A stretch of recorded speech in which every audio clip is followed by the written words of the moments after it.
Ashley.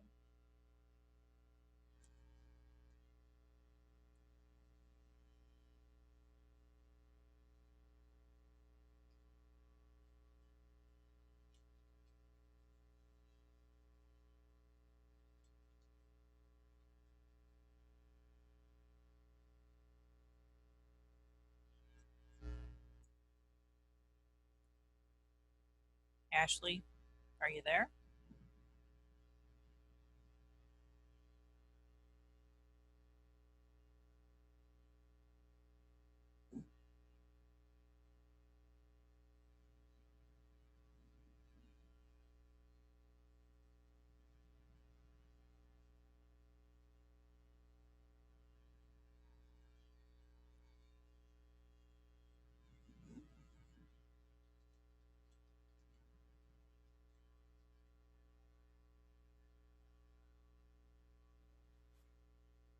All right. Can you hear me? Now I can hear you. Yes. I just got I need to see your face too. I just got done with. Do I have to start right now, What or were you can I going to have a say? minute? What were you Do I going have to to say? start right? You just broke up. I didn't hear that. I said, do I have to start right now, or can I have a couple minutes? I just finished my two tests.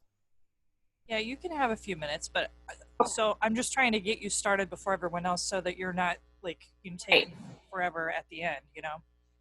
Yeah. Starving to death. I know I'm eating right now too.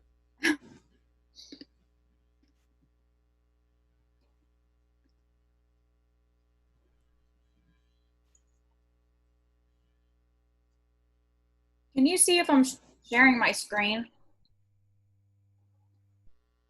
Yeah. Oh, for land school, you mean? Yeah. Oh, I didn't even look at that yet. Hold I on. don't know if I still am or what is going on.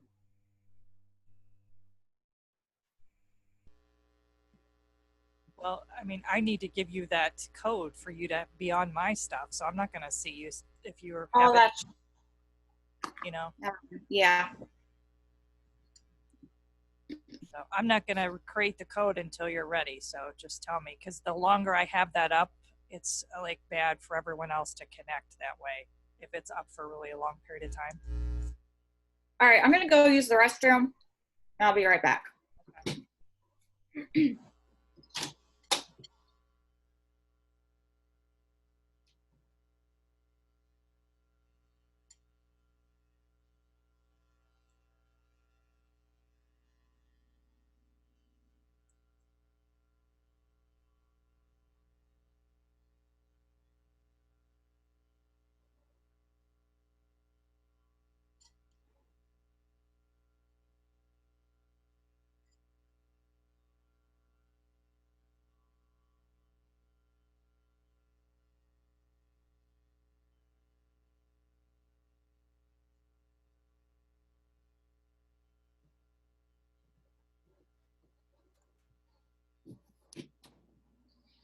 All right.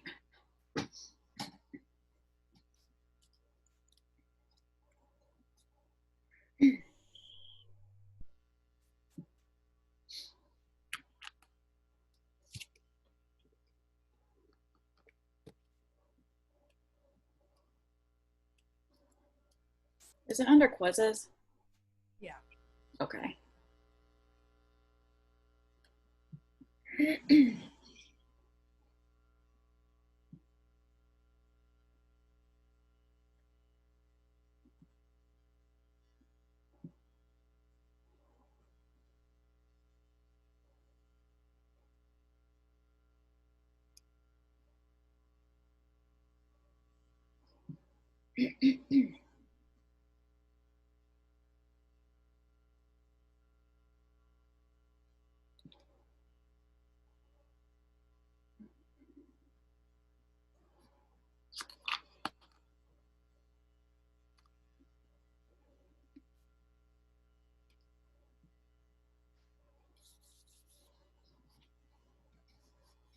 It's hard to get comfortable after sitting forever. I hate it.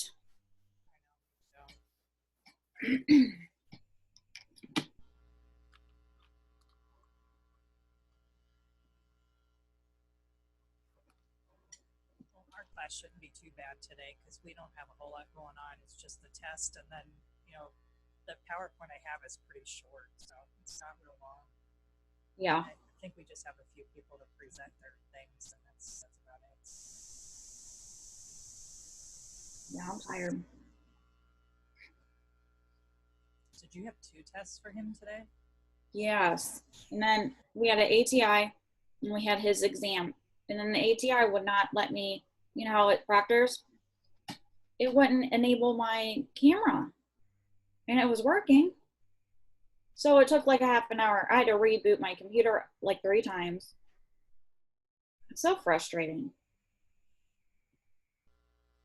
But I think that's the worst part about this whole thing is that the testing stuff, the way that we have to do this, it's just insane.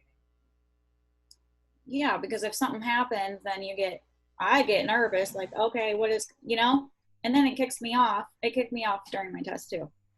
I had to get back on. It was ridiculous. What a pain. Yeah. All right, let me.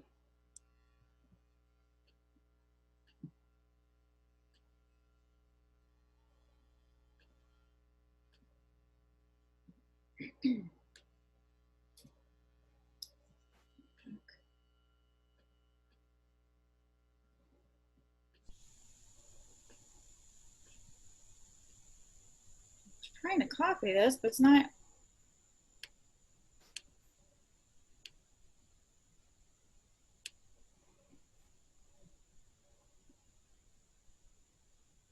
There we go.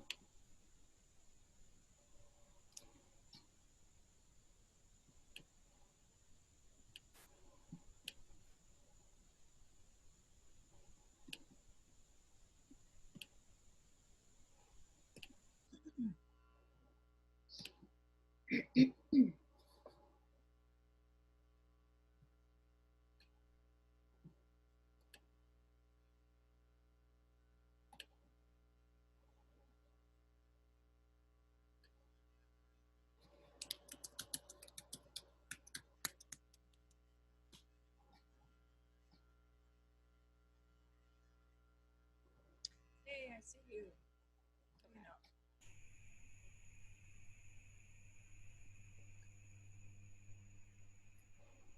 All right, let's see here.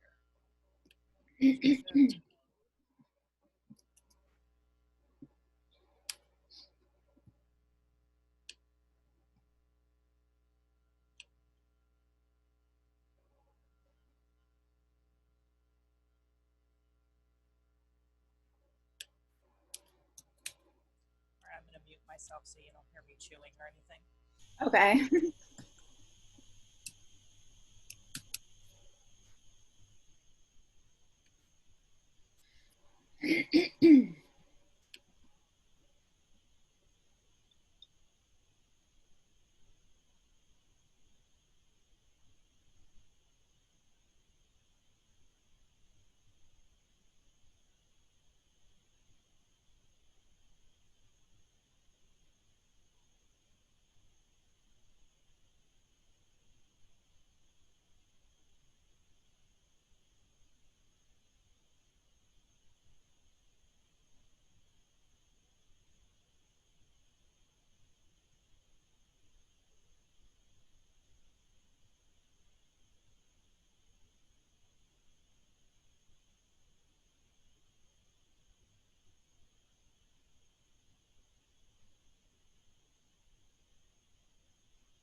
Oh, okay. Can you hear me? Yeah. All right. So mine is on asthma. Asthma is a chronic disorder of the airways. It results in intermittent and reversible airflow obstruction of the bronchioles. The obstruction occurs either by inflammation or airway hyperresponsiveness. It can occur at any age. The cause is unknown and it can't be cured, but the symptoms can be managed. So it's classified. Its classification is based on findings and classified in 4 categories. So mild persistent means symptoms occur less than twice a week. Lung function tests are greater than 80%, and you don't need medication to control it. Mild persistent means symptoms occur more than twice, but not daily. Lung function tests are greater than 80%, but you might have nighttime symptoms 3 or 4 times a month. And with moderate persistent, symptoms occur daily, along with exacerbation of symptoms, nighttime symptoms more than 5 times a month, and lung function tests are 60 to 80%. With severe persistent, symptoms occur continually with frequent exacerbation that limits physical activity. You have frequent nighttime asthma, and lung function tests are less than 60%. So for expected physical findings, you'll see coughing, wheezing, prolonged exhalation, poor oxygen saturation, and barrel chest. For labs, you'll get an ABG, which will show hypoxemia. You also see hypocarbia in the early stages of the attack and hypercarbia in the late stages.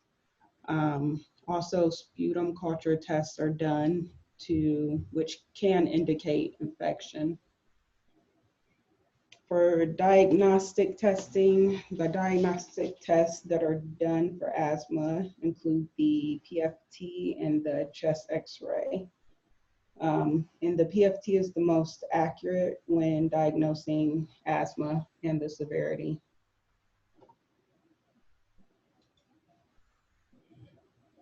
And these are just some of the additional tests that can be done. The methacholine challenge is known as a asthma trigger.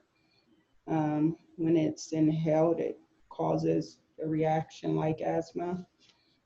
And if you react, you likely have asthma. This test can be used even if your initial lung function test is normal.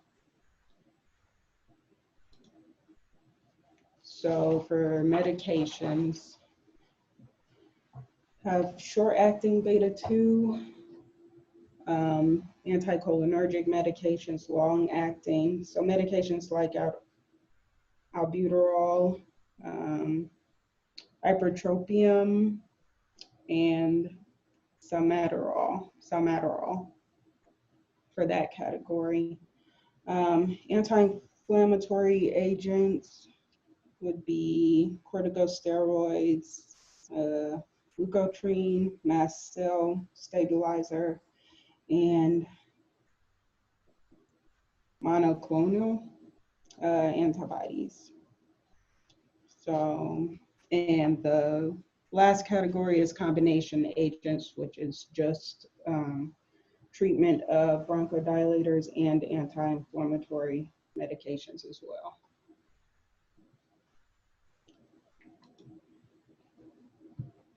And these are just some of the nursing interventions and patient education that go along with those medications. So monitor immunity function and wound healing, observe fluid retention and weight gain, monitor throat and mouth for lesions. For patient education, report black tarry stools, drink water, don't discontinue meds suddenly, perform daily peak flow meter assessments. And these are some of the asthma triggers, which could be allergens, respiratory infections, physical activity, cold air, pollution, irritants, stress, sulfates, and GERD. For complications, you have respiratory failure, monitor oxygen levels and acid-base balance, prepare for intubation and mechanical ventilation, and status asthmaticus, which is life-threatening episode of airway obstruction that is often unresponsive to common treatment. It involves wheezing, labored breathing, use of accessory muscles, distended neck veins, and creates a risk for cardiac and respiratory arrest. So prepare for emergency intubation, administer IV fluids, oxygen, bronchodilators, initiate systemic steroid therapy. And these are my references. And that's it. So I thought some of this lung stuff would be good just to do here at the end, just because when we do the final, you're going to have some of that stuff again, and it's just kind of a nice reminder about some of those things. So you remember when we talked about the lung stuff at the beginning, COPD and asthma were really big, right? So you definitely need to make sure you're good with those for the final. So big things with asthma to remember, just remember you have 3 things going on. So you have, inflammation going on, your airways are like clamping down at the same time. And then you also have increased mucus production going on. So you got those 3 things happening all at one time. So the big thing that you always do in an acute attack is you reach for your bronchodilator, your beta 2 drug. So that's always going to be your albuterol. And then if you're talking like everyday type drugs, if you're someone with asthma who has it kind of bad, how Carla was just saying how they have different categories of it. Well, if you're, one of those last 2 categories where you have symptoms every day and it's kind of more severe, then that's the person that should be doing the peak flow meter daily and like really keeping a close eye on everything. So this person is probably on daily medications to help them so that they don't constantly have exacerbations of their asthma. So the daily medications would be things that are long acting. So, maybe you have an inhaler that's long acting, or maybe you even have a combination inhaler that has both, the short acting and the steroid in it, So you just have to be able to tell the difference between what's short acting and long acting, because usually that's a type of question that you'll have. All right, thank you, Carla. Does anyone have questions? Good job, All right. Carla. Thanks. All right, who wants to go next? I can go. Okay.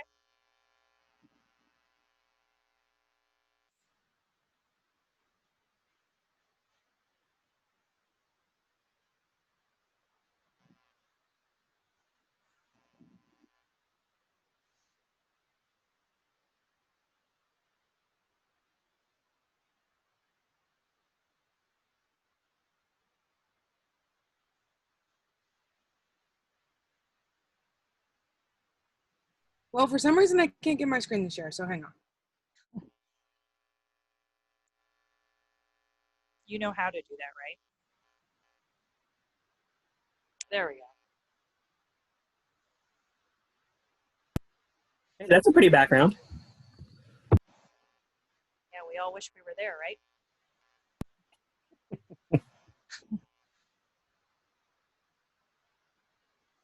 Okay.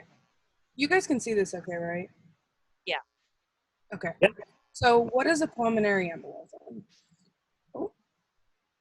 A pulmonary embolism is when a blood clot gets stuck in the arteries that go from the heart to the lung. And the blood clot usually gets to this artery by traveling from a deep vein in the leg. So it starts out as a deep vein thrombosis in your leg and then lets loose and gets into your lung. So the pathophysiology of that is when a thrombus, which is a blood clot, blocks the artery or branches to the alveolar space in the lungs, it causes them to get no blood flow, which in turn causes the alveolar sacs to get no blood flow. So the gas exchange is impaired or absent. That results in constriction of the blood vessels and causes pulmonary resistance. The resistance causes the heart to work more on the right side because the right side is where blood pumps to the lungs at, which then causes the right side to fail because it's working so hard. Some risk factors of getting a pulmonary embolism is not moving for long periods of time, so sitting still for too long or standing for long periods of time. Increased potential for blood clot, so this could be due to medications that would cause clotting, like birth control is a big one, pregnancy, smoking, cancer, or even recent surgeries. My mom had a knee replacement surgery and literally got 8 clots in her leg within a week from that. Wow. Yeah, it was crazy. Another risk factor would be a trauma to the blood vessel. So maybe like something fell on your leg and crushed your leg or something crazy. Other causes that are more rare but can occur are another type of obstruction that isn't a clot. So like a fat deposit that has broken off from bone marrow or even a tumor. So some signs and symptoms to worry about with pulmonary embolism is shortness of breath, back pain, lightheadedness, feeling of impending doom. So your patient will be just feeling like something's wrong. Blue lips or nails, chest pain, sweating, and cough that may contain blood or other like gunk. So how to diagnose this is I put VQ scan at the top because one important reminder for this is that VQ scan is typically used for people who can't get IV contrast dye. But some other common ways to diagnose are an MD-CTA scan, a pulmonary angiogram, X-ray, ECG, a D-dimer, which is it'll can't come back. If it comes back positive, that shows that there could have been evidence of a clot. Your ABGs, because your electrolytes and stuff will be off because remember that the gas exchange isn't happening correctly, so you're going to have impaired gas exchange. And physical exams of the legs to check for DVT, so like you'll have the redness, hardness around the area, pain, the signs and symptoms of a DVT. So some treatment options. This picture here is an IVC filter. Now this isn't typically used much anymore, but I thought this picture was cool to show you how it's placed so that the clots can get stuck in the umbrella looking thing and it not block anything. But the first line treatments for this are anticoagulants, and it does not break the clot up. This only prevents new clots from forming, and if there's already a clot there, prevents it from getting bigger. Then you have your heparin and warfarin, low molecular weight heparins, and thrombolytics. And thrombolytics are the only thing that can dissolve a clot. And then some other treatments are like compression stockings and other treatments to prevent like DVT, so ambulation and stuff like that. So some emergency treatments, so like this is like when you first realize it's happening, you want to put some oxygen on your patient, monitor their ECGs. You're going to probably get an order for some blood draws for serum electrolytes, CBC, and coagulation studies. You want to get an IV in them if they already don't have one, because you're going to start getting all kinds of like heparin in there and other medications to help. You're going to want to monitor for hypoxemia and monitor BP in the veins. This is called a hemodynamic measurement. It's pretty interesting, actually. They literally monitor your blood pressure through the veins. And surgical removal, which is called an embolectomy. So some nursing diagnosis that you can use for pulmonary embolism is impaired gas exchange. Because again, remember that the alveolar sacs aren't getting the appropriate air and blood flow to the alveolar sacs to initiate the gas exchange. So one way to prevent or interventions for this would be to reposition your patient to improve the ventilation perfusion ratio. So what I mean by that is, like, if they're having trouble laying down breathing, sit them up in the bed like semi-Fowler's position so that it's easier for them to breathe. Another one is ineffective breathing pattern. Intervention for that is incentive spirometry use. This helps because your patient is focusing on deep breathing, and it can regulate their breathing by using that. Another is risk for bleeding. Shut up. An intervention for that is soft bristled toothbrushes, and be careful using sharp objects.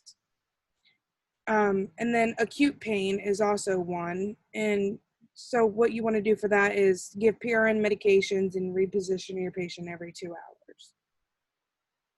Some other nursing interventions that you can do to help with this is encourage ambulation and leg exercises if they're like fresh out of surgery or laying around too long. You want to monitor your anticoagulant and thrombolytic therapy. So like if they're on heparin, you want to monitor their INR, I'm sorry, I said that backwards. Warfarin, you want to monitor their INR, and heparin, you want to monitor their PTC levels. When you have the pulmonary embolism, like I said, the patient's going to have like feeling of impending doom, like something's going to go wrong. So you want to relieve any anxiety that your patient may have associated with this. And if they're going to have surgery or something, they could also have anxiety associated with that. You want to manage their pain, manage oxygen levels by assessing their SpO2 levels and monitoring for hypoxemia, and reposition your patient again to improve the ventilation perfusion ratio. So some questions I have for you guys is, what is one risk associated with getting a PE? So like, what are some risk factors that may cause you to get a PE? Not moving too much, Yeah, that's Oh. one. like what I'm doing right now. Yeah, we're all in that boat. Okay, another question. Where do PEs typically come from? Like, they usually start off somewhere in your body.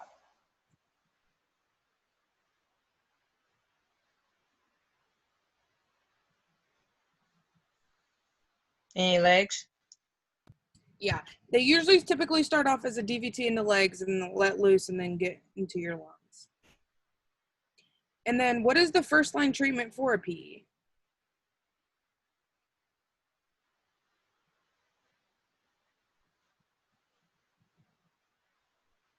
Antithrombolytics?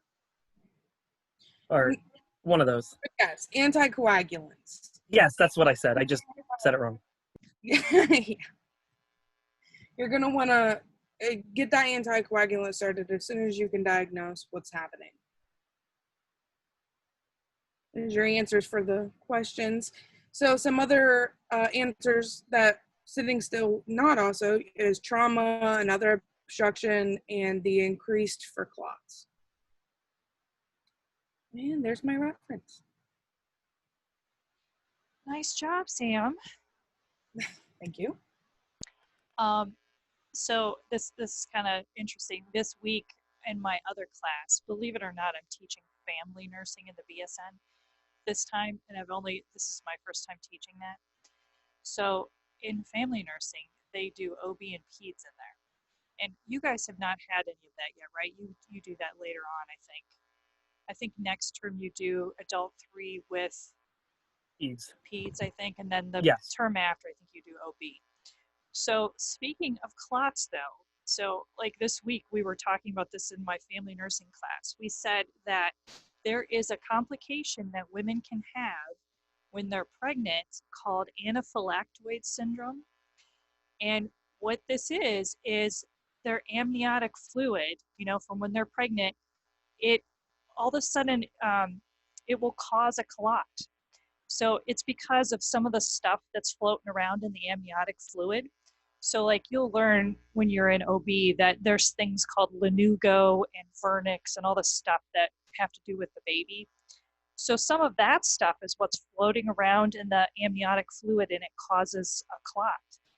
And so as this lets loose, it's going to initiate this whole big cascading process that leads to cardiopulmonary arrest.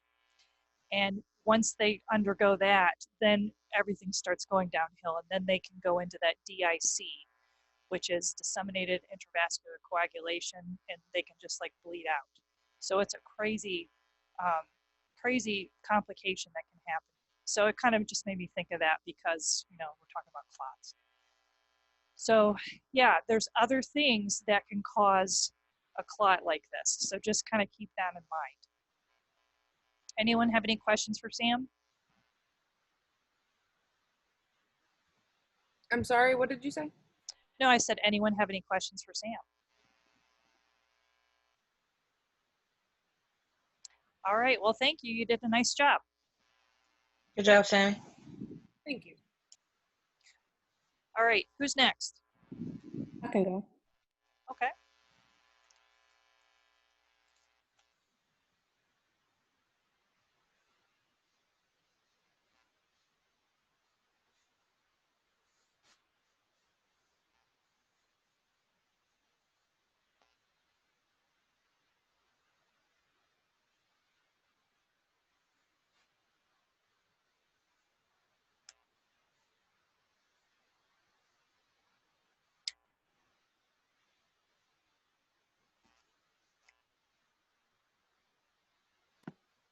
I'm sorry, my computer acting weird today. Keep getting stuck. No, you're fine.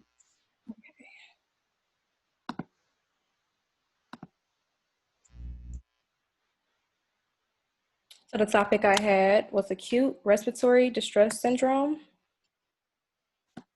In the photo there, you can see with acute respiratory syndrome, the lung sacs are filled with fluid.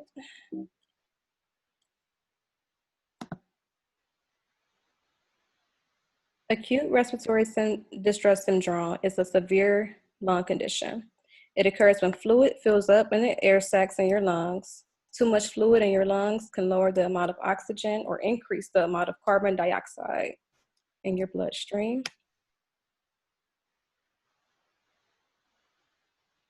So here's a chart of the disease process for it. It might be kind of confusing, so I broke it down. So we start from inactivation of surfactant, which causes the lungs to become stiff. Alveolar collapse causes atelectasis. These words, I'm sorry, my pronunciation is all off today. Okay. Hypoxemia due to impaired gas exchange.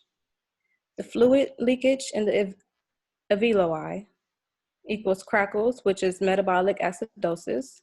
The cause of death of less than 50% is due to multiple organ dysfunction syndrome and lung changes. The signs and symptoms is low blood pressure, muscle fatigue and general weakness, labored and rapid breathing, discolored skin or nails, dry, hacking cough, fever, headaches, fast pulse, mental confusion, and cyanosis. So the main takeaway that I feel in the picture will be the white lungs. You guys should remember that for one of the questions that I'm going to ask. To diagnose it's either EKG or echocardiogram to rule out a heart attack.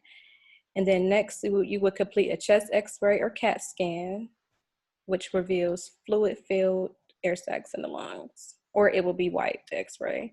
You can see in the picture at the bottom where it says chest x-ray of an ARDS patient. There's the normal, which is pretty clear. And as I said again, the patient with the disease process, it will be white.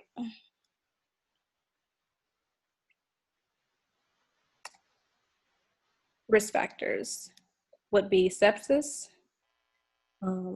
inhaling harmful substances, COVID-19, pancreatitis, burns, gastric aspiration, acute liver failure, head or chest or other major injury.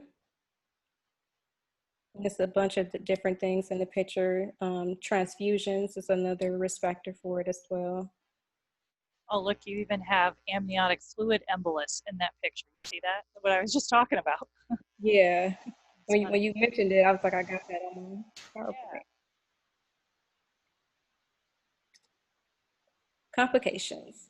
So the complications include blood clots, collapsed lung, GI bleeds, scarring, breathing problems, renal failure, problems with memory and thinking clearly, tiredness, muscle weakness, infections, cardiovascular problems, sepsis, DIC, oxygen toxicity.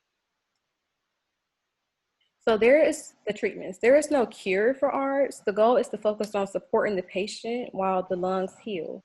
So there will be ventilator support, prone positioning, sedation and medications to prevent movement, fluid management. How do you pronounce that word? Extracorporeal. Extracorporeal membrane oxygenation.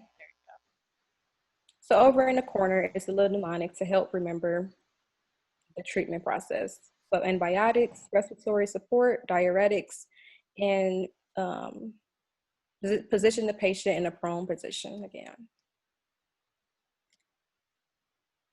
The nursing diagnosis that will be for a patient with ARDS will be ineffective airway clearance, which the interventions with that will be to maintain the patient airway, which is number one. Listen to the lungs for presence of normal or adventurous breath sounds. The next nursing diagnosis will be ineffective breathing pattern. You would assess the ABG levels, assess and record respiratory rate and depth at least every 4 hours. Another diagnosis would be anxiety. You would assess the physical reactions to anxiety and validate your observations by asking the patient, are you feeling anxious now? So my questions, I know for me, I would have to read it versus someone reading that to me because they're kind of long. So I don't know if you guys want to read it and then someone chime in and answer.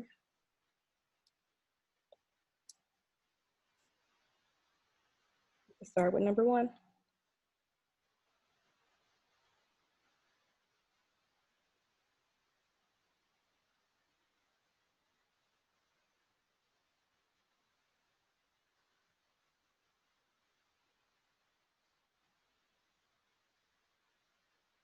Okay, the answer is C for number one.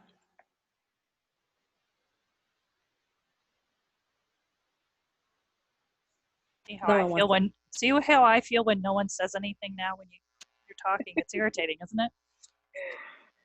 I get it. Okay, you're gonna go. Hey, to I'm a slow reader, and then I had to rule them out. I was doing process of elimination. Yeah, I was still reading it too.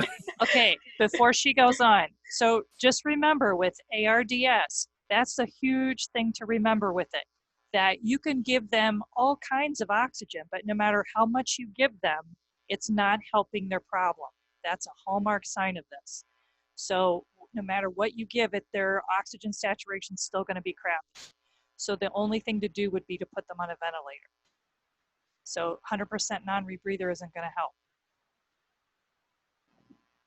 Okay, so here, I'll read number 2 to you and you guys think about it a minute. A patient has been hospitalized in the ICU for a near drowning event. The patient's respiratory function has been deteriorating over the last 24 hours.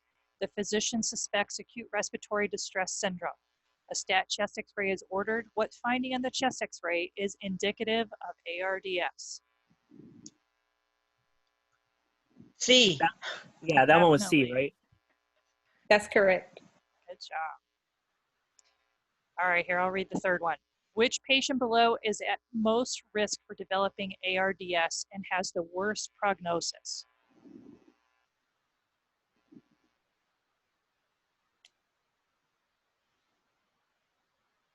I'm gonna guess and go with B, but I'm not like 100% sure. C. That's correct, Brandy. All All right. right, good job. So all the answers were C. Here's the references I used. Okay, And that will be the end of my presentation. nice job. Good job, Danny. Thank you. Anyone have a question for her? You guys feel okay with that stuff? They said they feel okay. You're all like, we're good. We've had 3 exams today. It's been a long day. No, I get it. I get it. All right, do we have anyone else to go? I have to go. Okay, go ahead.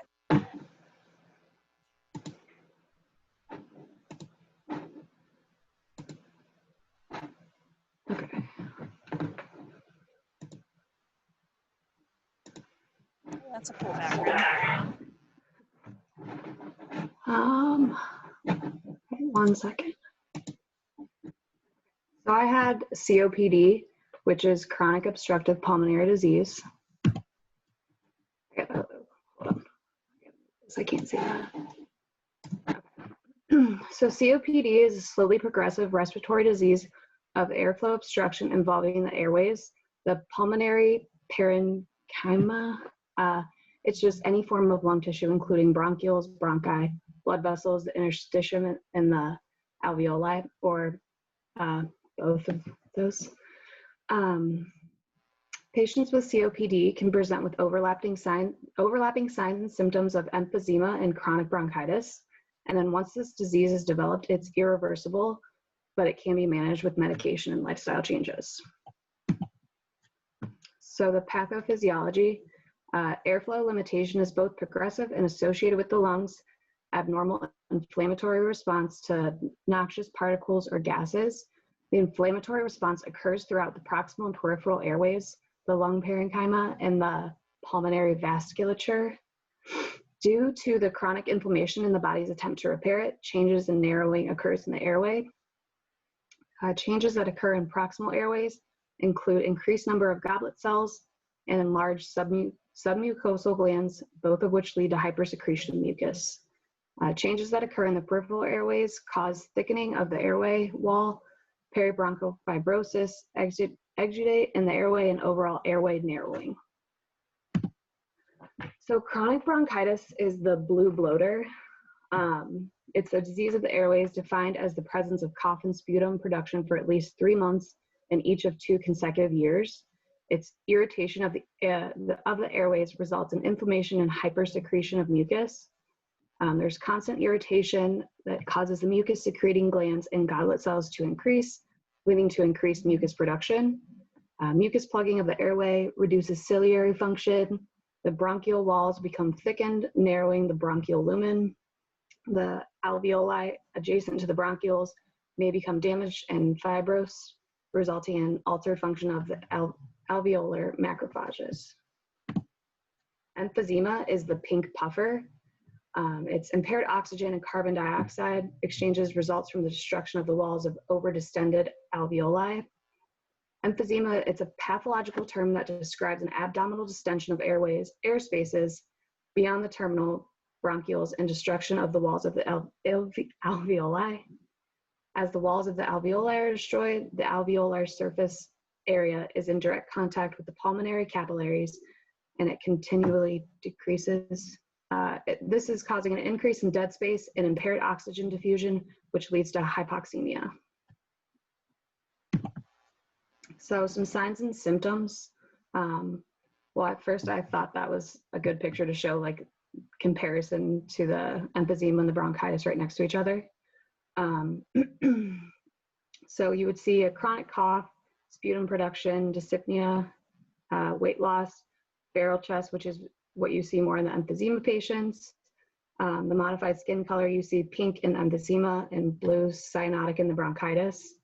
Abnormal lung sounds, you'll hear more diminished lung sounds with emphysema patients and crackles with bronchitis, and an inability to tolerate activity due to shortness of breath. So some nursing interventions for COPD would be, you would auscultate the lungs and assess for any sputum production.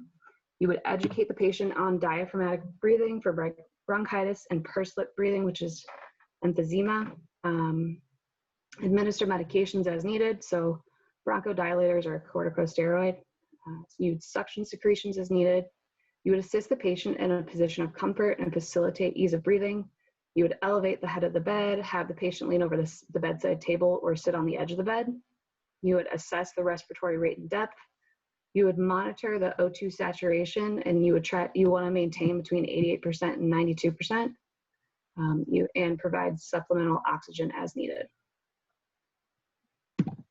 Some patient education would be, you want to educate them on ways to avoid exacerbations. Smoking is the single most cost-effective intervention to reduce the risk or stop the progression of COPD. You want to educate on the importance of receiving vaccinations, getting an annual influenza and a pneumococcal vaccine every 5 years is important. I thought this was interesting. Well, it was just cool. Patients with COPD, they have a hard time recovering from illness, but the influenza vaccine actually will reduce the serious morbidity and death in patients with COPD by approximately 50%. And then you want to instruct the patients to avoid extremes of heat. It increases body temperature, raising oxygen requirements, and then extreme cold, which will promote bronchospasms. You want to have them avoid sick people, fumes, smoke, dust, and lint, as they all will initiate bronchospasms. And then also increase fluid intake if it's not contraindicated. Hey, what's a bronchospasm? Just so everyone's on the same page about that. Isn't it kind of where, like I can picture, but I don't know if I'm able to say it correctly. So something is causing your airways to clamp down. So you know how when you have a spasm in your leg, like you're just sitting there and your leg starts to spasm or something? Imagine that in your airway. So you have some kind of something that triggers you to have this happen. So it could be, like smoke or something like that. And your airway will like clamp down and spasm. So it causes them to feel even more short of breath at the time than they already are. Okay. Yeah, I could like picture how it would happen, but I didn't know how to say it exactly. I think we talk about it a lot, and I think people don't have a good understanding. That's why I just wanted to say that. Okay. So some medications you would use are bronchodilators. They relieve bronchospasms by improving expiratory flow through widening of the airways and promoting lung emptying with each breath. Inhaled therapy is preferred, and the choice of bronchodilator depends on the symptoms relief. This medication is key for symptom management and stable COPD. So you have long-acting and short-acting bronchodilators. The long-acting relaxes the smooth muscle of the bronchial tubes, and it's more convenient for a patient rather than the short. The short is for like an emergency situation. You need it quickly, and it will relax the smooth muscle of the bronchial tubes. And then corticosteroids, they decrease the inflammation and mucus production in airway. Long-term treatment with oral corticosteroids is not recommended though with COPD. And then I just put, it could be given by mouth, IV, and inhaled in combination with bronchodilators. So some nursing diagnosis for COPD would be impaired gas exchange, ineffective airway clearance related to chronic inhalation of toxins, ineffective breathing pattern related to shortness of breath, mucus, bronchoconstriction, and airway irritants, and activity intolerance related to fatigue, hypoxemia, and ineffective breathing patterns. And then I just had a couple questions. Number one, what 2 vaccines should you instruct a patient to receive who has COPD?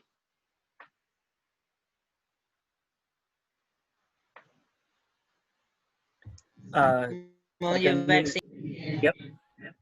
What'd you say? I'm sorry. Pneumonia vaccine. Yeah. And then influenza vaccine. Yeah. We got this, Brandy. Number 2, what type of medication is used in an emergency situation for quick relief with patients who have COPD? Bronchodilator. Yeah, the short-acting one. Yep. Number 3, what 2 disease processes present themselves in COPD? Bronchitis and asthma. It's bronchitis and emphysema. Oh, But sorry. no, it's okay. I feel like when I looked a lot in the book too, it kept talking about like asthma along with it, but those were the ones that are main, I think, are the ones that show the overlapping signs in COPD. And then, yeah, that's it. Hey, good job. Thanks. All right, was that everyone? I think we got everyone, right? Okay, so we don't have too much longer, guys. I just got to get through this HIV/AIDS stuff and we'll be all set for the day. So when you guys are, did you guys all get the email about when our exam is? Yes. Our final? Yeah. Let me check. I didn't see it. So I believe Monday. we're Tuesday. Tuesday. We're Tuesday, 12:30, which I was shocked because I thought we'd be Monday, but you guys have your other one on Monday. Yeah, I don't have any email, so it's on Tuesday. Yeah, I thought, that's what I was told. okay. I can show you the email I got. Let me look at that list again because I thought ours was on Monday at 12:30 and psych with Mr. Tibbs was Tuesday at 8. Let me look my email. Yeah, Tips texted us saying that it was 8 on Tuesday. Yeah, that's what I have too. Yeah, look. I'll show Oh, here it is. It's the final schedule. I see it.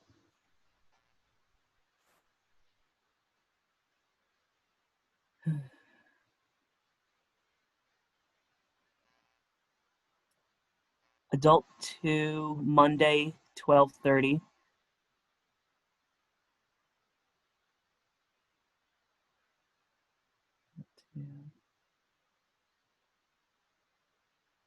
And then psychosocial self-care, Tuesday at 8 a.m. Oh, I'm sorry. So it is Monday. Yeah. Here, I can show you what I have here too. You guys should have an email somewhere if you didn't get it. Make sure you go look. But Yeah, it's by Jen Ryder. It was sent out June 15th.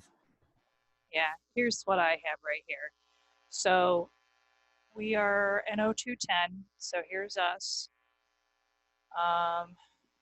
So 12:30 is when it starts, Monday, June 22nd. Okay.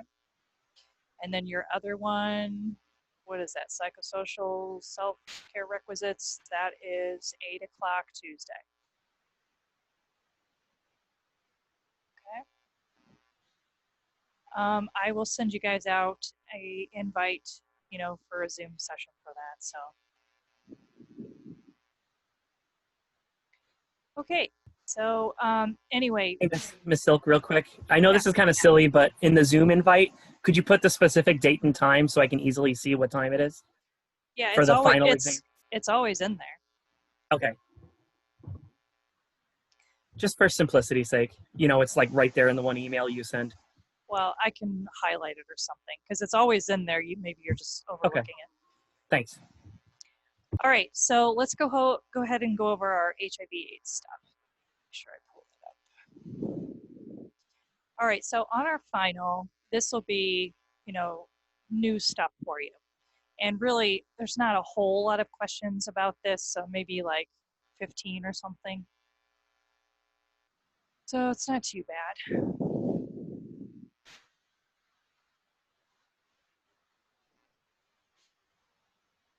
I'm just trying to flip to my thing here.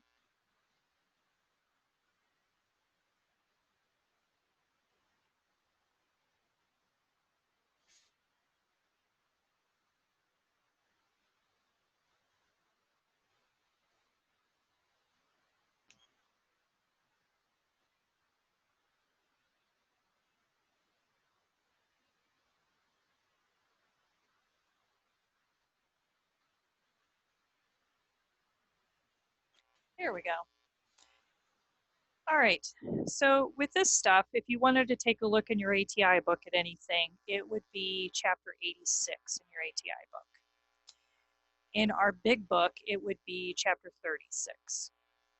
So before we get into like stuff about HIV, I just want to kind of go over a little bit about what a virus is, because there's a lot of different viruses that we don't really talk about in class that they would all kind of come under this same category. So, you know, basically a virus is just a non-living infectious agent that uses some kind of host cell to replicate.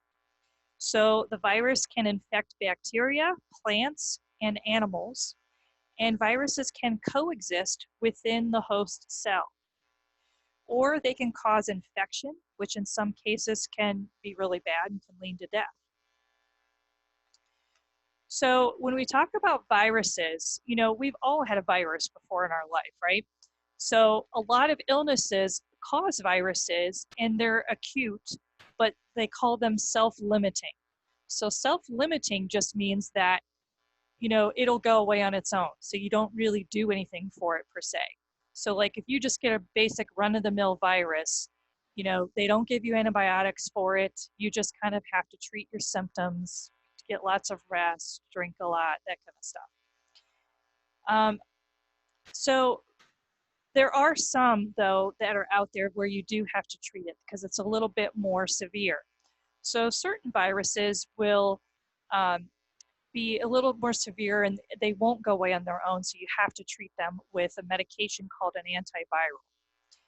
So antiviral therapy is given when the disease that the virus causes won't go away on its own.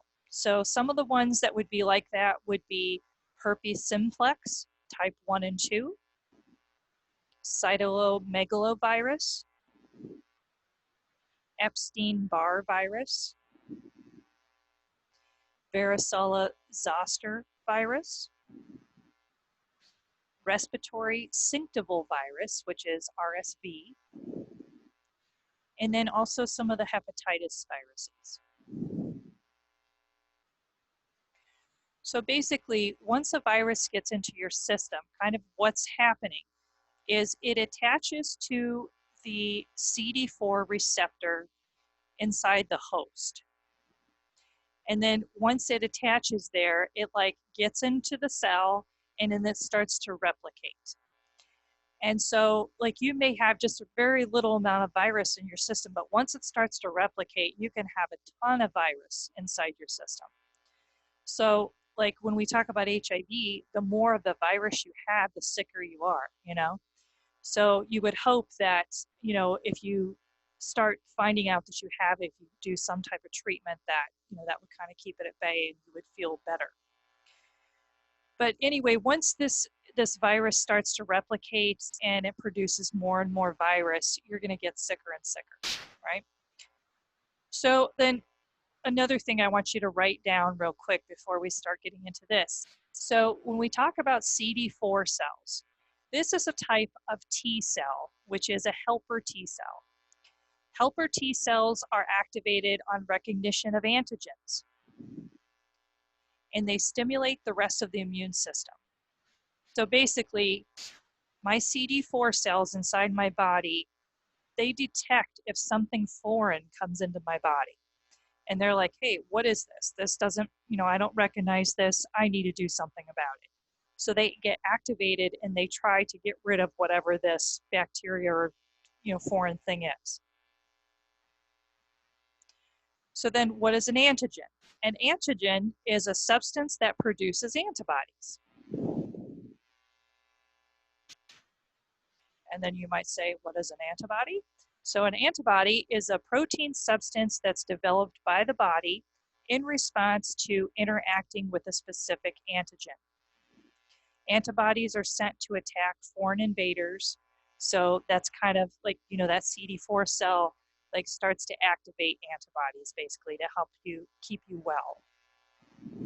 So that's kind of, you know, the background of what we're talking about a little bit, just so you have an idea. All right, so then we get into what is HIV. So HIV is going to be human immunodeficiency virus. So this is spread, through body fluids, and it attacks your body's immune system. So you can get it, a few different ways, and then once it's in your body, it's going to attack those CD4 cells, and it's going to make your immune system be lowered, so that now you can't really fight off a ton of infection. So that would be a bad thing. So, you can get like something really minor, and then if you have a lot of messed up CD4 cells from this virus, you're not going to be able to get rid of something really minor anymore. So we end up talking about what an opportunistic infection is eventually here. And basically what that is, it could be something really minute, like just having thrush in your mouth. A normal person who had that in their mouth, they'd be able to fight it off. But someone who is, really badly messed up from their virus, they're not going to be able to do that. So that's kind of an example of an opportunistic type of infection. All right, so when we talk about how this is transmitted, most commonly people are going to get it through sexual behaviors and needle or syringe use. So whether it's through anal sex, vaginal sex, or oral sex, they could get it any of those ways. You have to have contact between broken skin or wounds or mucous membranes. And then HIV-infected blood, if it gets in contact with that, then it would be able to get into that person's system. It used to be, back in the day, they used to say that you could get it through blood transfusions, blood products, or organ or tissue transplants. And technically, I guess you probably still could in some places, but in the United States, we've come a long way, and we really have a lot of safeguards in place to where your chances of getting it that way are very minute now.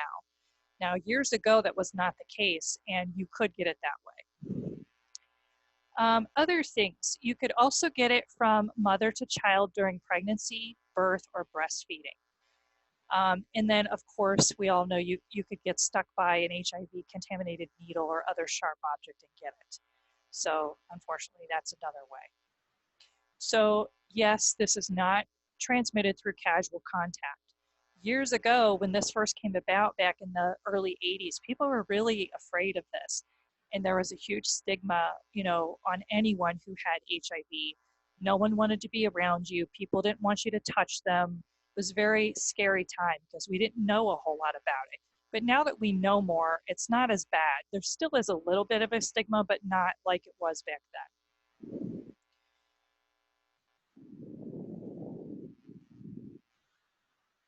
All right, so then this is saying who is at risk for HIV. So people who are more at risk would be gay and bisexual men, who have the largest number of new diagnoses in the United States, Blacks or African Americans, Hispanics or Latinos. They are disproportionately affected compared to other racial or ethnic groups. Transgender women who have sex with men or among groups of high HIV infection, and then injection drug users also. And then anyone who does risky behaviors, of course.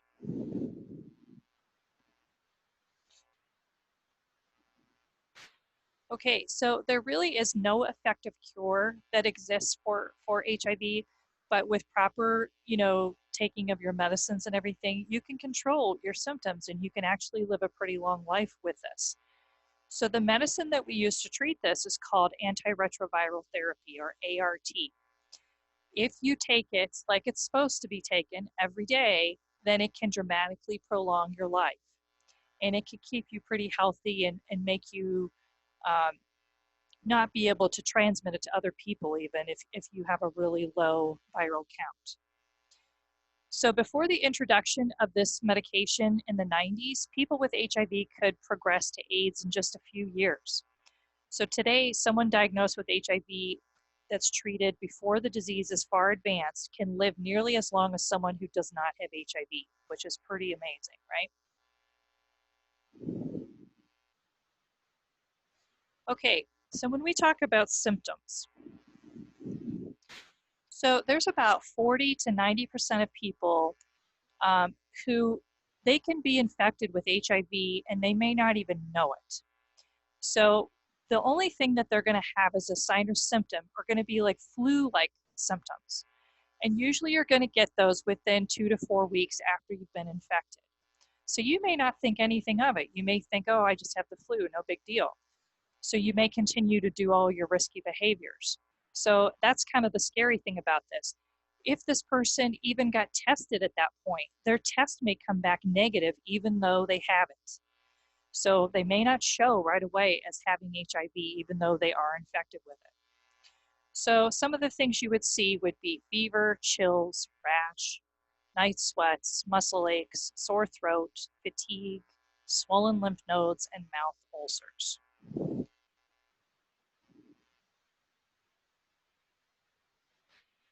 All right, so these symptoms can last anywhere from a few days to several weeks. During this time, like I said, it may not even show up in an HIV test, but you can be very infectious at this time. Some people who have HIV don't show any symptoms at all for 10 years or more. So it's kind of scary. It's a scary time. So I want you guys to write down a couple of things. Find it on my notes here. So when you look in your ATI chapter about this stuff, they talk about the different stages of HIV. There is stage 1, 2, and 3. So I want you to write down a couple of things about those stages. So stage 1 is where you have a defining condition. Like this is when you're in that stage where maybe you just get those flu-like symptoms and that's it. So at this point, you just newly got infected with HIV. So if someone did your CD4 count, you may not see a super big drop. So at this point, your CD4 count is probably going to be about 500 cells or more. So that's actually not too bad. So when you go to stage 2 of HIV, now you're getting a little bit sicker. So now you've had it for a little bit longer, and now the virus is spreading even more in your body. So now your CD4 count is going to be between 200 and 499 cells. So your immune system is getting a little bit worse.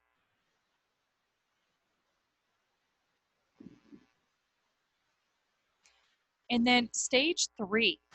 This is kind of a significant stage. So now your CD4 count is going to be less than 200 cells, and you're going to also have some type of opportunistic infection along with that. So both of those two things together push you into full-blown AIDS. So before, in those first 2 stages, you're just HIV. But once you hit stage 3 and your CD4 count goes pretty low, and you also have this opportunistic infection, now you're considered to have full-blown AIDS.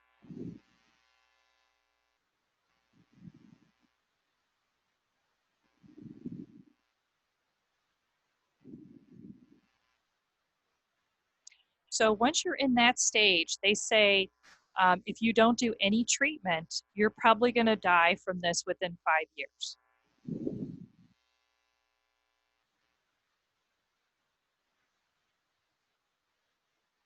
So let's talk about testing for a minute.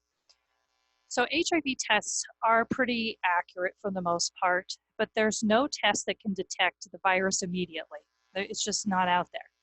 So like I said, sometimes people, if they test really early on, their tests will come back negative, even though they do have it. So there's a couple different types of tests out there. There is an NAT test. This looks for the actual virus in the blood. This test is really expensive, and it's not routinely used for HIV screening unless the person recently had a high-risk exposure or a possible exposure with an early symptoms of HIV infection. Then there are antigen antibody tests. So this is going to look for both HIV antibodies and antigens in this person's body. So if you're infected with HIV, an antigen called P24 is produced even before antibodies develop. So tests that detect both antigen and antibodies are recommended for testing done in labs and are now common in the United States. There's also a rapid antigen antibody test available. And then there's just a plain antibody test.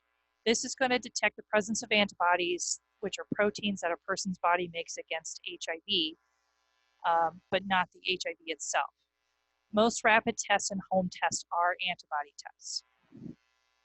So the ones that I want you to write down and remember are antibody tests. They're just basic antibody. So there are two of them that you may see this written a couple of different ways. So I'm going to tell you a couple of things here. You could see it written EIA. So capital EIA. This stands for enzyme immunoassay. Or you could see it written ELISA, ELISA. This is an enzyme-linked immunoabsorbent assay. That's what that stands for. So typically, when a person is infected with HIV, they start producing antibodies against the virus, usually within 3 to 12 weeks after infection. So if they test them with this ELISA or EIA test, if that comes back positive, then they're going to want to do another test to confirm and make sure this is really, really positive and really true. So the second test that you're going to write down is called the Western blot assay. And this one is performed just to confirm the positive result. So like you guys saw on our Care plan. yeah, on our care plan, that girl in that care plan, she had both tests done. So she had I think it was the ELISA first, and then they did the Western blot to confirm.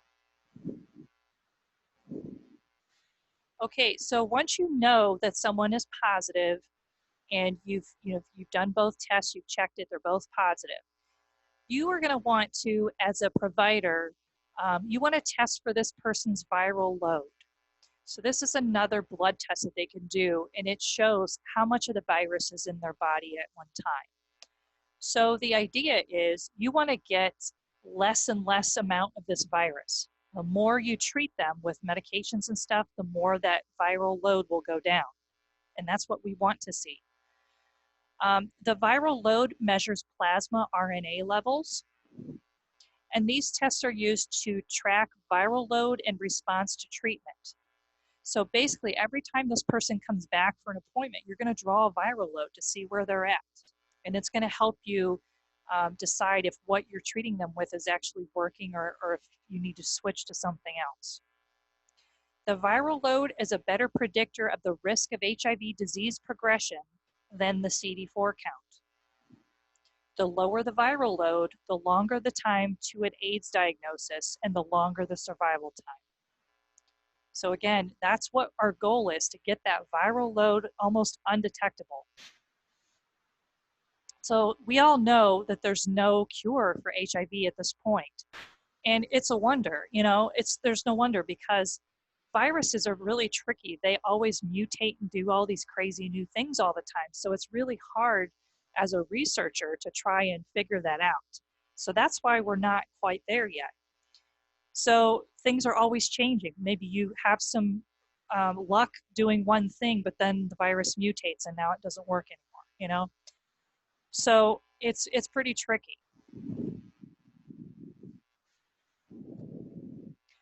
One other thing I wanted to tell you, the higher the amount of HIV and infected cells in the body fluid are associated with the probability that the exposure will result in infection.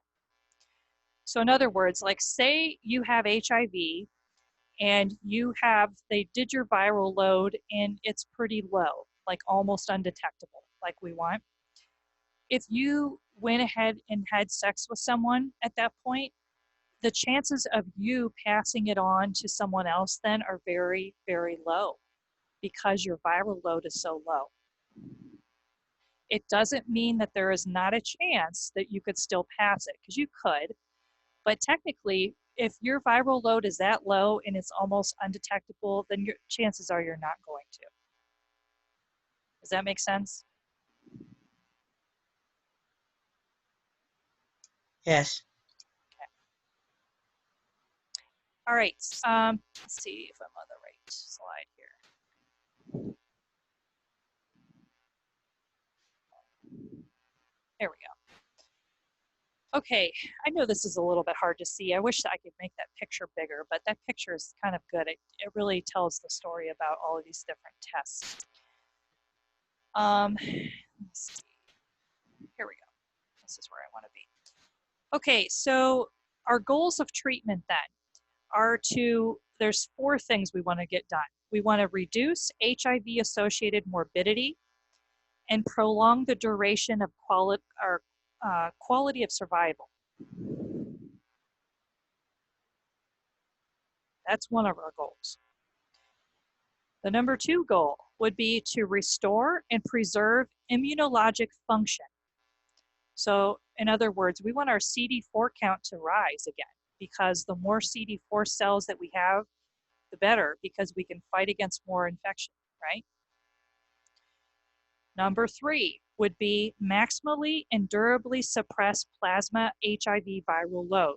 So again, we want that viral load to be really, really low. And number 4 would be prevent HIV transmission.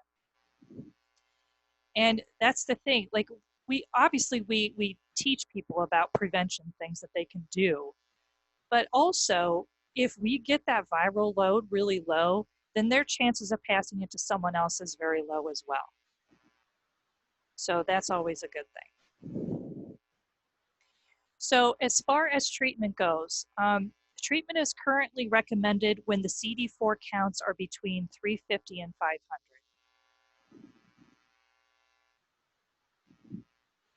So no matter when you get your HIV, like say maybe you got it and you just didn't get on medication for a while, whether you got on it right away or if you get on it later on, that medicine is very helpful regardless.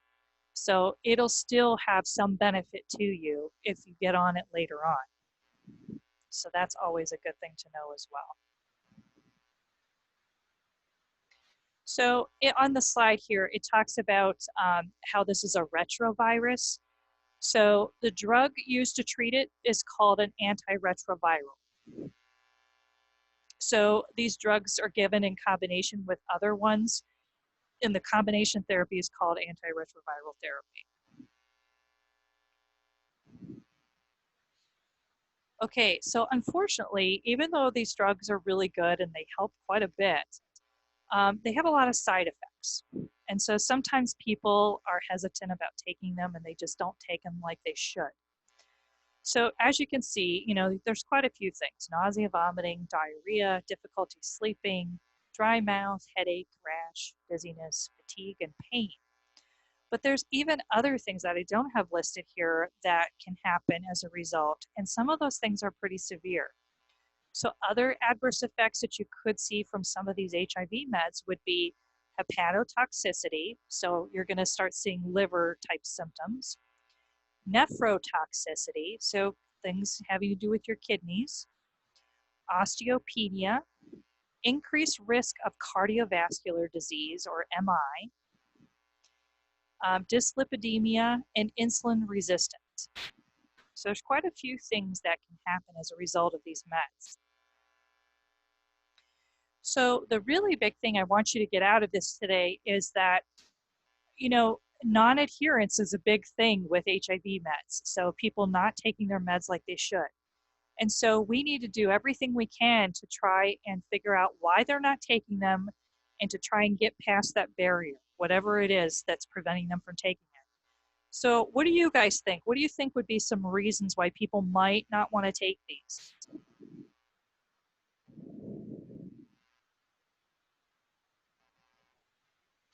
And don't just think about the side effects. It could be other reasons. What other things might make someone not want to take their meds?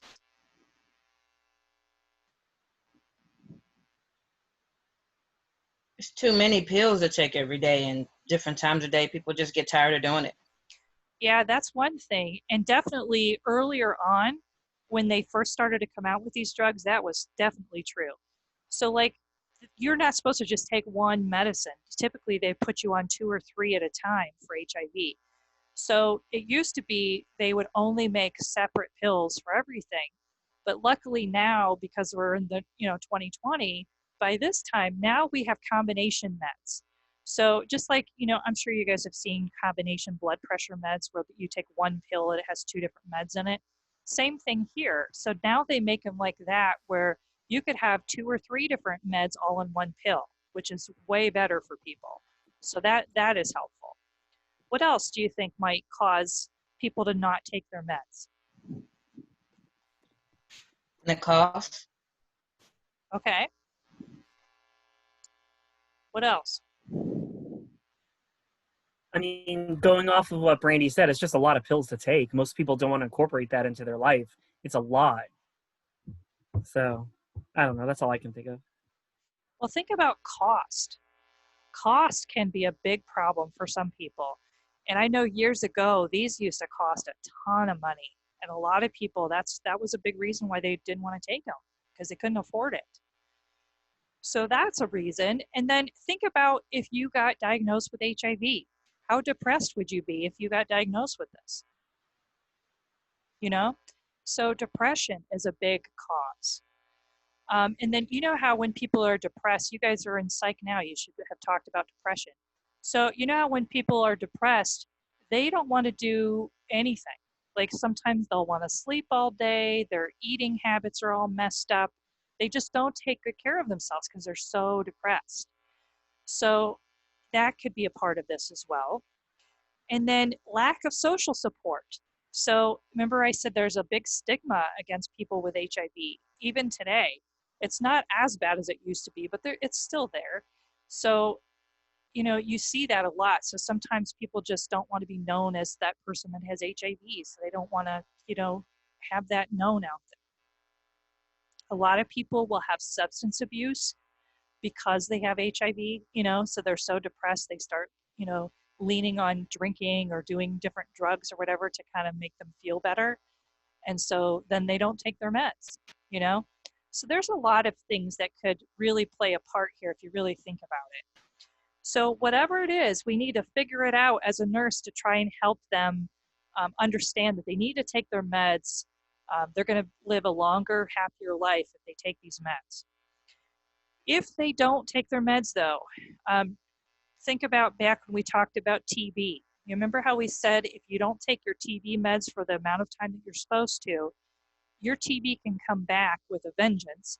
And then you go back to the doctor to try and get it treated again. And now the drugs that they gave you before won't work because you get drug resistance. Same thing here with HIV. If you quit taking your drugs, if you go ahead and start trying to take them again, they won't work. So drug resistance is a big thing here. So that's another reason why we need to get people to take their meds.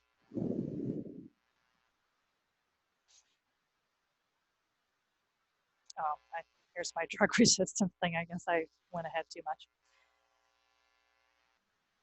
All right. And then here's the thing about growing older with HIV. So according to the CDC, people age 80 or 55 and older accounted for 26% of all Americans living with diagnosed or undiagnosed HIV infections in 2013. So we're getting a lot older population with HIV now because we've come such a long way with treatment. Before, you didn't have people that lived that long because typically you die in a few years. Well, now that we have figured things out a little bit more, we have people who are living longer with the disease. And so caring for someone like that can get a little bit more difficult too, because they have a lot of other comorbid conditions along with their HIV. So it's kind of a new territory that we're kind of getting into now. On this slide, I also talk about a couple of other conditions that you might see people suffer from when they have HIV and they're older. So one thing in the bottom paragraph there, it talks about people who have dementia related to this. So when you have HIV and dementia at the same time, some of the things that can happen eventually will be you'll have problems with your attention, your language, your motor skills, your memory, some of your cognitive functioning, a lot. So it can be pretty extensive.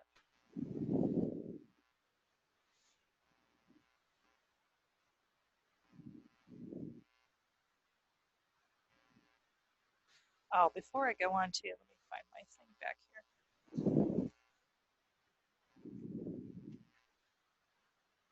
Okay, so what do you guys think about things that might put older adults more at risk for HIV infection?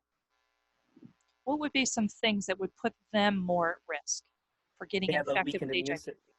Sorry, they have a weakened immune system. Yes, that's one.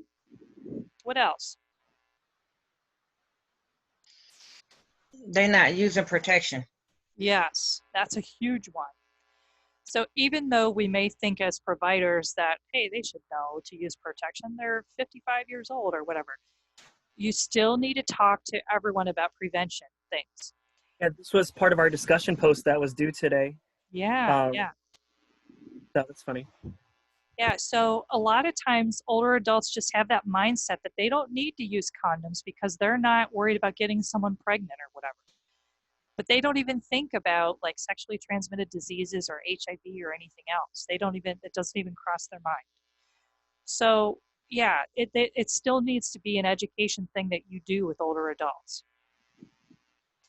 The other reason why we might see this a lot in older adults now is because, remember I said years ago, like blood products and, if you had a transplant with some kind of organ at one point years ago, you had a high risk of getting things along with that, right? Because they didn't test our blood really well back then. So yeah, maybe one of these older adults had a transplant years ago and that's how they got it, or maybe they had blood back then and they got HIV from that blood. So that could be a reason. And then unfortunately, we have a lot of older adults who are IV drug users now. Drug abuse is pretty sad in the United States. It's there's just a lot of people who are addicted to drugs. So, unfortunately, older adults are part of that. So that's another reason why you might see that.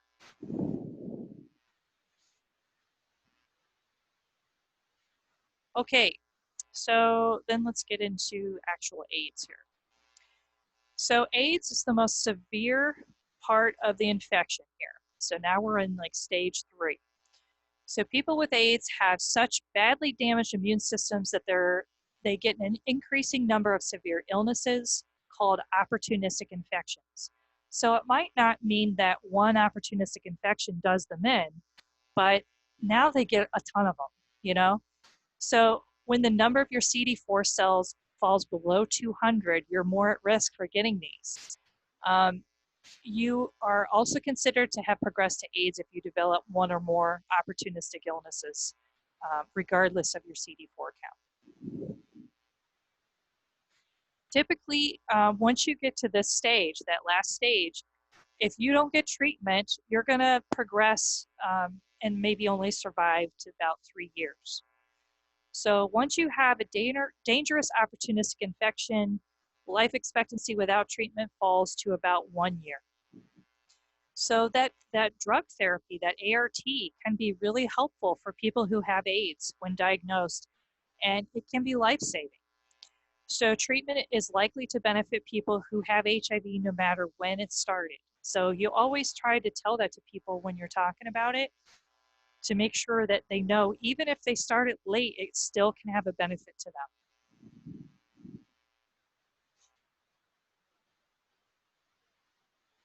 All right, so now once you're in this stage, your symptoms are going to get a lot worse.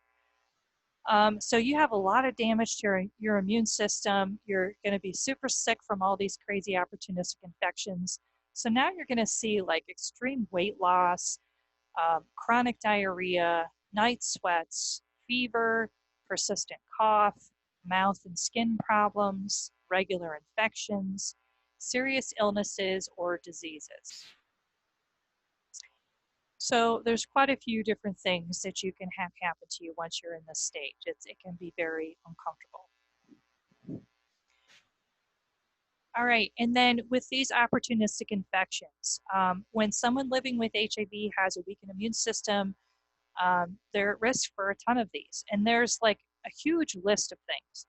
So I'm just going to give you like a little blurb about a lot of these different types of opportunistic infections, just so you're aware of what it is and what kind of happens with it. All right, so let's talk about pneumocystis pneumonia. So this is obviously a type of pneumonia that you could get that is considered an opportunistic infection.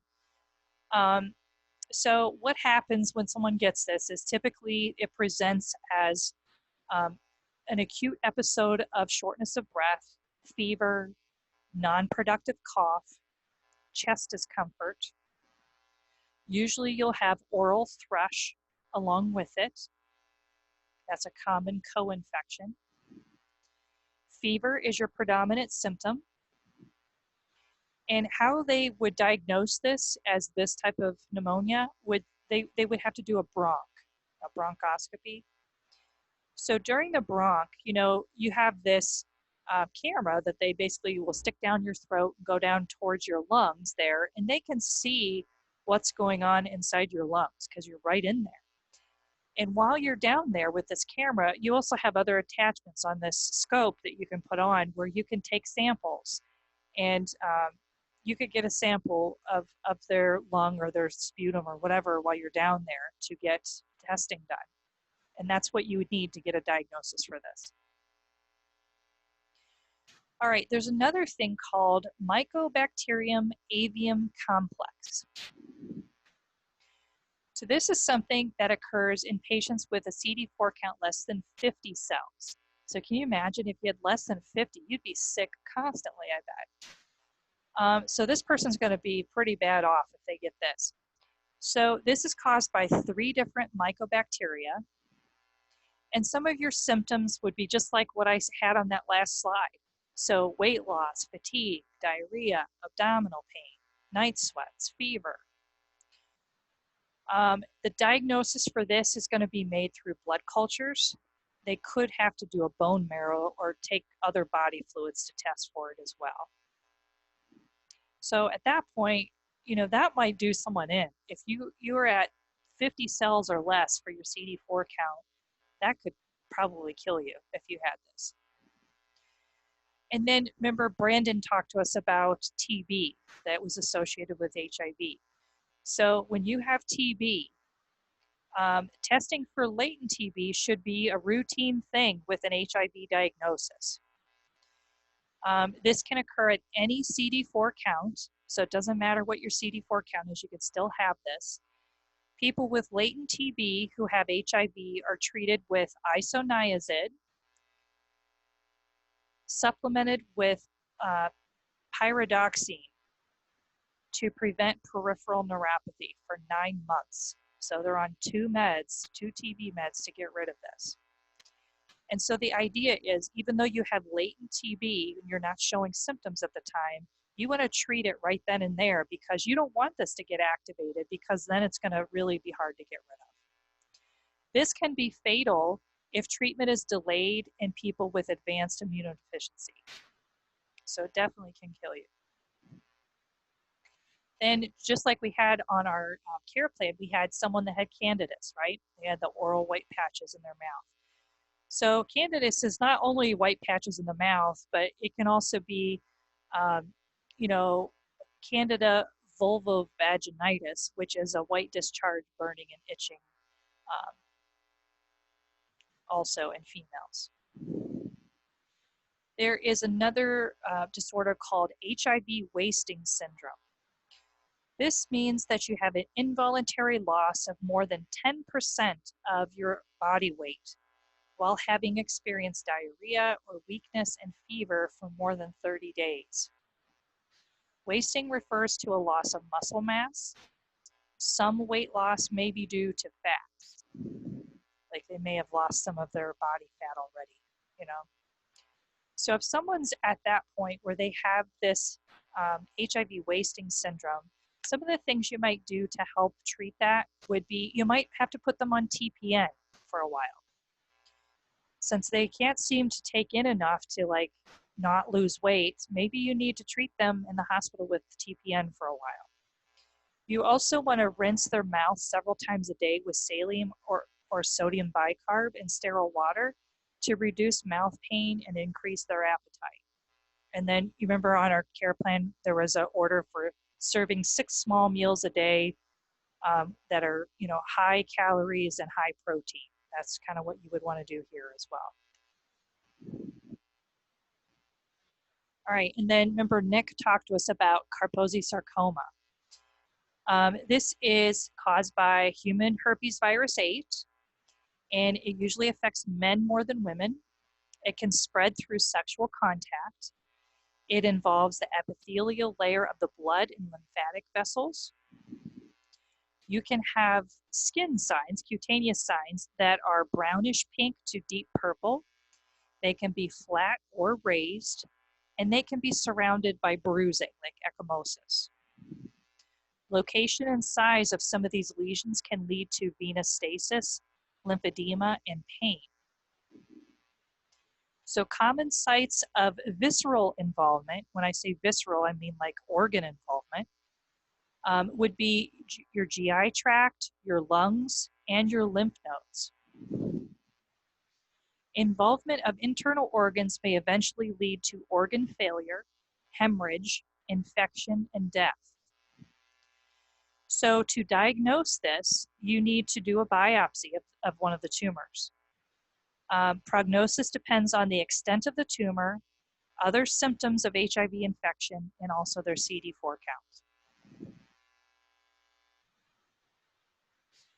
And then there's also something called AIDS-related lymphoma, which would be a type of cancer. So this includes Hodgkin's lymphoma and non-Hodgkin's lymphoma. Usually it's pretty aggressive when they have it. Your symptoms would include weight loss, fever, and night sweats. Your CBC, if you drew their blood, would be abnormal. And you would have to do a biopsy to confirm the diagnosis. And then remember we said that like older adults that have HIV can have lots of like neuro kinds of symptoms like dementia associated with it. So some of the neurological manifestations of HIV, you get, problems with your cognition, your motor function, your executive function, meaning that you can't make decisions really well, attention, your visual memory, and visual spatial function. All of those things would end up being a problem for you.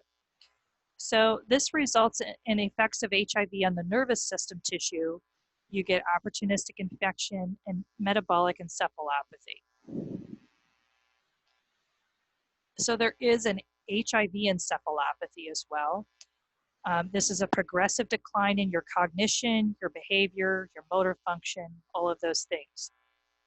So some of your signs and symptoms would be a memory deficit, psychomotor slowing. You could progress to seizures, tremors, some of those types of things. So diagnosis would be confirmed through a lumbar puncture or a brain biopsy. So there is in your chapter, in your book, I think it's on page 1040, there's some kind of chart, 36-10, that talks about interventions for some of these different things. So I would make sure you take a look at that because there's quite a few different opportunistic infections and a lot to know about that really. And then one other thing I just want to mention real quick that I didn't mention before, let me find it here.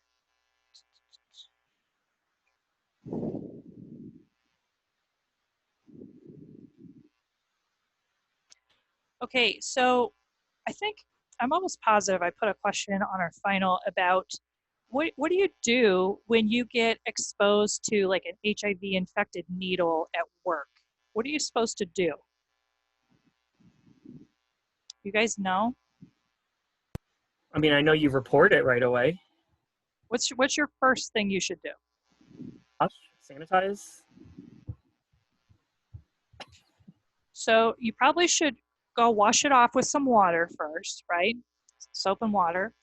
And then you need to tell your supervisor. You need to say that you were stuck accidentally.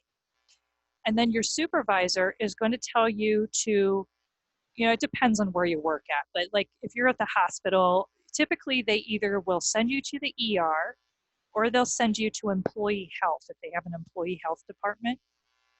So at SUMA, they make you go to employee health, which is kind of right by the ER down there. So you go down there and you tell them that you were accidentally stuck, and they kind of take it from there. So they are going to do a really good, thorough exam of you, and then they are going to ask for permission from this person who you were messing with, you know, that they think you got the HIV infected needle from. Like maybe you were drawing blood or doing something and that's how it happened. So you would have to ask that patient for permission to do testing to see if they had HIV, right? And so even if you didn't know that they had it or you were unsure, you would still treat this person like they had it. So this person is going to have to be put on antiretroviral therapy for a good 6 months. 6 months, can you imagine? So they will draw blood and like send off testing that day, but you're not going to know for at least 6 months, you know, how things are working out. Like it'll take a while for your testing to come back from that patient and like your stuff that they drew, but you have to go back every so often and like get tested again. I want to say it's like 3 or 4 times in that 6-month period that you keep getting retested. So it's very stressful. But definitely, you always want to wash that area off first. You tell your supervisor because it has to be something that they know. And then you go down to either ER or employee health. They're going to draw your blood and, you know, give you the appropriate medicines and kind of go from there. So all of this is explained in our book. I don't know if I have the right page number. Let me see. Oh, here we go. Page 1030 in our book. There's a chart 36-6. So you need to be looking at that because I think we have some type of question having to do with that. So typically you have to be on 2 or 3 antiretroviral drugs for about 28 days. They say to start it as soon as possible, and you don't wait longer than 72 hours after exposure, because you'll have better chances of not getting anything, you know? And then I guess you have like a 0.23% chance of becoming infected if that happens. So it's very slight, but it's still there and you're still going to be worried about it if it happens to you, you know?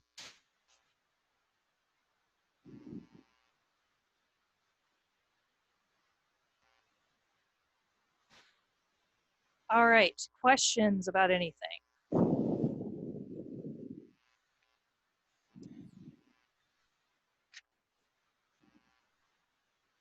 Nope. Okay, so I'll let you guys go here in 1 second, but just, you know, so you know, as you're studying for the final, you guys have all of those other recordings that I have posted. So you can look at some of the other ones that we had for like test 1, test 2, test 3 to kind of just review some of the topics. I would encourage you to like especially look at some of that lung stuff because I know a lot of you didn't do as well as you wanted to on that first test. So make sure you really have a good idea about chest tubes and some of that kind of stuff. There, I may have put more things on this final that I didn't cover on the first test. So like, for instance, if I didn't talk a whole lot about, you know, I'm trying to think of something I may have not have talked about. Like if I didn't spend a whole lot of time on like, you know, your airway stuff on the other tests, then maybe I put more of that on here. You know what I mean? So just kind of look at that stuff again. It's always a good idea to go to ATI and look at some of those modules and that kind of thing. That would be a good way to refresh your memory. Do practice questions if you can. You know, if you can go onto ATI and make your own test, that's even better, I think. The more practice questions you do, the better off you're going to do. Okay? Okay. All right. You guys have a good weekend, okay? All right. Thanks. You too. Thanks.